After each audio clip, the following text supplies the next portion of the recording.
АКШ менен Улуу Британиянын элчилиги кайсыл фактынын негизинде теракт коркунучу бар деп маалымат таратканын айтып берсин. Мындай демилгени ушуну менен экинчи жолу Өнүгүү Прогресс фракциясынын лидери Бакыт Төрөбаев парламентте күн тартиби каралып жаткан учурда билдирди. Эске сала кетсек, АКШ менен Улуу Британия элчиликтери октябрь айында Кыргызстандын аймагында теракт болуу коркунучу бар экенин айтышкан. Жана өзгөчө Ош, Жалал-Абад, Баткен областтарында жүргөндө этият болууга чакырып, чукул кырдаалдан улам Өзбекстан менен Тажикстан чек аралары жабылып калышы ыктымалдыгын айткан.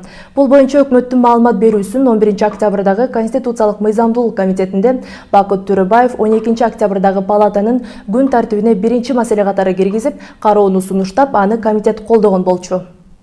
3-күнү баштап атканда биринчи күн тартибине коюлсун деп айтылган. Анан кийин сизге кандай бир маалыматтар берилди, берилбеди? Биз ушундай айттык. Премьер-министр келип, кандай маселе болуп атканын, эмне болуп атканын, кандай коркунуч бар экен деп сурадык. Бирок сизге жетпеди. Кечээ анан биз кечке иштедик ошол боюнча.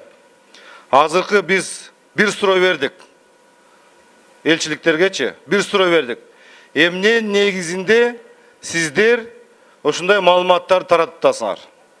Кайсы негизинде, кайсы факт негизинде, кайсы маалыматтардын негизинде сиздер таянып ушундай маалыматтар берип атасыңар деп айтсак, алар бизге мындай жооп берди: 2 күн бергиле.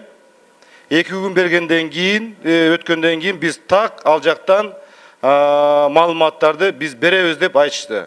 Бул сиздерге маалымат үчүн, чынын айтканда, ошондуктан бул маселени эгерде алар суранган болсо, бул маселени бүгүн эмес, эртең кечкүнкү койсок, же бир кайсы бир мындай жакшынакай бир угуп бул жерден маалыматты угуп койсок, анткени элдин баары коркуп атат азыр.